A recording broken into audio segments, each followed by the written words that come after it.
diajarkan kemarin ya tentang tepuk P2K2? Iya Bu. Ya, bagaimana? Siapa tahu mungkin bisa memberikan contoh pada teman-temannya.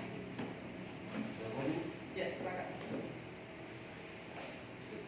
Tepuk P2K2, pertemuan, peningkatan, kemampuan, keluarga. Ya, silakan. Sudah bisa diulangi? Bisa ya? Gampang. Coba kita ulangi bersama satu kali lagi.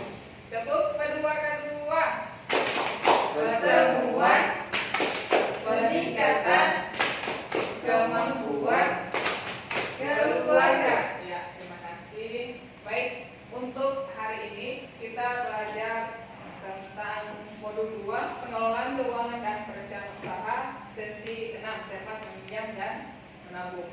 Jadi untuk pada sesi ini, pada flipchart yang ada di depan kita ditampilkan cerita kartun ya, cerita yang dilakukan oleh para semut, bagaimana caranya mereka mendapatkan makanan sementara mereka sangat kelaparan dan sangat kekurangan. Ternyata ada beberapa yang mendapatkan makanan lebih itu mereka bisa menabung dari jauh-jauh hari sebelumnya, sedangkan yang kelaparan itulah semut yang tidak pernah berpikir untuk menabung. Jadi dari gambaran ini kita sudah bisa berpikir bagaimana pentingnya menabung itu. Kita lanjut bagaimana sebenarnya menabung itu. Menabung itu adalah menyisihkan sebagian uang. Selain menyisihkan sebagian uang, kita harus membuat rencana menabung. Misalnya seperti yang ada di picture yang ada di depan. Rencana menabung itu misalnya untuk dengan tujuan ditetapkan duluan tujuannya. Kira-kira tujuannya misalnya membayar uang pangkal SMA. Berapa jumlah uang pangkalnya? Misalnya 2.400.000. 2.400.000 itu kalau misalnya ditabung selama 2 tahun, maka dia akan menghasilkan untuk biaya per bulannya disisihkannya adalah 100.000. Jadi kalau misalnya 100.000 per bulan selama 30 hari, perharinya bisa mendapatkan 3.300, jadi ringan disisihkan dari pendapatan.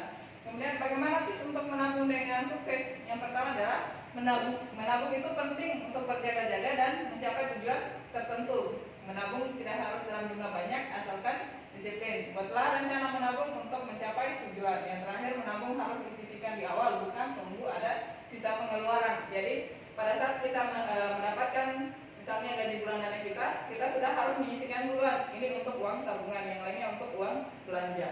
Jangan ditunggu nanti ada sisa belanja baru kita menabung. Karena pada saat kita berbelanja itu kadang ada kebutuhan-kebutuhan yang mendesak atau kebutuhan-kebutuhan di luar yang kita rencanakan, dan nanti di pasar baru terpikirkan. Jadi kita harus sisihkan duluan.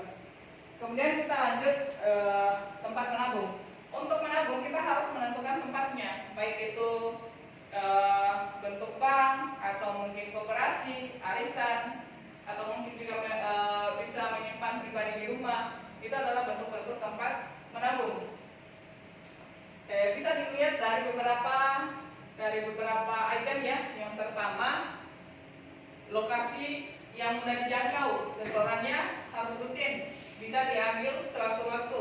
Ada biaya administrasi atau tidak, mendapatkan bunga atau tidak, ada resiko dicuri atau tidak. Jadi dari semua item yang ada ini, yang boleh dikatakan aman dari yang lain, misalnya rumah dengan cara celengan, sekolah anak, arisan, kelompok simpan pinjam, koperasi, bank, pasar, itu yang kurang dari akibat-akibat buruk yaitu koperasi. Karena pada koperasi itu yang resiko tertingginya itu hanya resiko kecurian. Kalau untuk lokasinya bisa dijangkau dengan baik, setorannya juga per bulannya jelas, bisa diambil sewaktu-waktu juga boleh.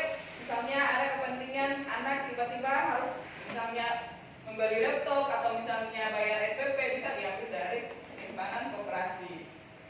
Kemudian sebelum meminjam, apa yang harus kita pertimbangkan sebelum meminjam?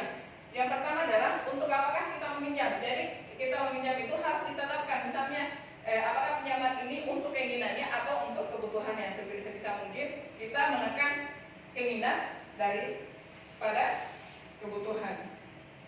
Kemudian, apakah ada cara lain yang bisa dilakukan sebelum berhutang? Ada. Jika ada, gunakan tabungan atau aset terlebih dahulu. Jangan main jual barang saja. Kalau misalnya ada tabungan, gunakanlah dulu. Ya, kemudian berapa besar kita perlu meminjam. Jadi kalau misalnya kita meminjam itu jangan berdasarkan apa kemauannya kita, tapi berdasarkan apa kebutuhannya kita. Kalau misalnya kebutuhannya hanya 500, maka pinjamlah 500 supaya nanti ketika membayar juga kita tidak setengah mati mengangsur. Kemudian bagaimanakah kita dapat membayar kembali pinjaman? Sesuaikan waktu pengembalian pinjaman dengan pola pendapatan kita, tetap atau tidak, musiman atau tidak. Kemudian kemanakah kita dapat meminjam?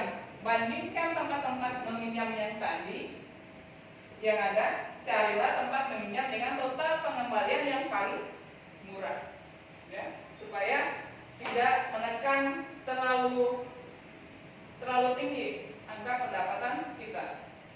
Kemudian tempat meminjam juga bisa dilakukan ke saudara, rentenir, kelompok pinjaman yang simpanan tadi ya, operasi simpan pinjam bank pasar.